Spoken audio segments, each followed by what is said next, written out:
Welcome to the Rimworld mod rundown. We'll be taking a quick look at what you can expect to see from Vanilla Weapons Expanded Coilguns. For starters, you'll need to own the additional workshop content, Vanilla Expanded Framework, and Harmony. Time for a mod you'll both love and hate: Coilguns, or Whoops Guns as they became affectionately known to my stream. Coilguns are different in that they don't fire a projectile, they fire something closer to a line of damage, hitting anything and everything between the point of origin and the intended target. They can be unlocked via a high tier of research called Mass Drivers, which requires precision rifling and fabrication. Walls, downed pawns, animals, chem fuel storage, friendlies, travellers, these weapons do not give a crap what gets in the way. They hit everything, making them highly powerful against large clusters of enemies at the cost of requiring far more positional awareness on your part as a player. They'll break your own kill boxes, destroy your own mazes, and brain your own defenders. The only way you'll get around the potential of self-destruction is by having a corridor made of mountain rock or reinforced walls from the Spacer module in Furniture Expanded.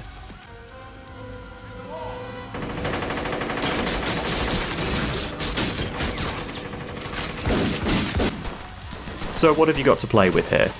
For short range you have the Gauss Magnum, at medium range you have the Gauss Rifle, and for long range engagements you have the Gauss Lance. The ranges on these weapons also appears to be a fixed value. If you have other mods or abilities that interact with weapon ranges, like the sharpshooter meme included in alpha memes, it doesn't actually appear to apply to Gauss rounds.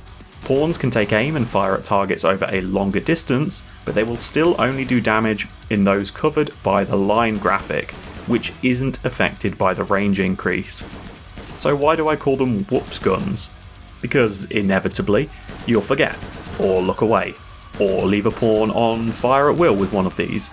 All Coilguns have a huge amount of penetration and seemingly overwhelmingly high probability to cause major organ damage, especially mangled brain scars, which you'll normally discover when your idiot with the Gauss revolver decides to help by taking a shot at the radar engaged with your pawns in melee. Generally speaking with these guns, you don't need to sweat the accuracy, as even missed shots with these weapons still does damage in a line, unlike normal projectiles that may harmlessly land in the ground or strike a nearby target. The enemies leading the charge are most likely to take the worst of the damage, as each target penetrated lowers subsequent damage by 10%. What you'll need to get used to is changing up your firing line to make effective use of these weapons. Bigger staggers between pawns, absolutely no firing these from the backline as there is zero friendly fire safe zone when using one of these. So mechanics time, it is a weapons expanded video after all.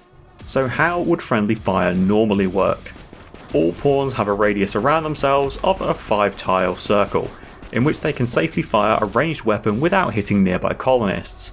This is why you're best to normally stack your firing line together, as staggering them, layer by layer with barricades in between, does provide more cover for the shooters, whilst increasing the risk of hitting your melee line with friendly fire. As such, the safest zone to remember is a 5x5, minus the corners. All directions of fire in this formation are safe, and it will keep your melee out of danger from any friendly bullets potentially hitting them in the back of the head, if one side of the cluster suddenly decides to turn and help with the flank. Just remember, if you're moving as a group, no lines longer than 5. So what role do these weapons fill? Typically they're best used on a small scouting force or a high-speed pawn with trigger happy, as accuracy matters less when using them. You'll just be looking to dump some damage into the enemy before they can engage with your primary defense force. This also ensures the least amount of damage possible is inflicted inside your own perimeter. They are awful for drop pod raids as scattered enemies are absolute anathema to this firearm's strengths and playstyle. You'll find these weapons are most enjoyable when the colony size is still low. If you can manage to blag one from a trade caravan or get it as a quest reward during the first year, the micromanagement isn't such an issue during combat.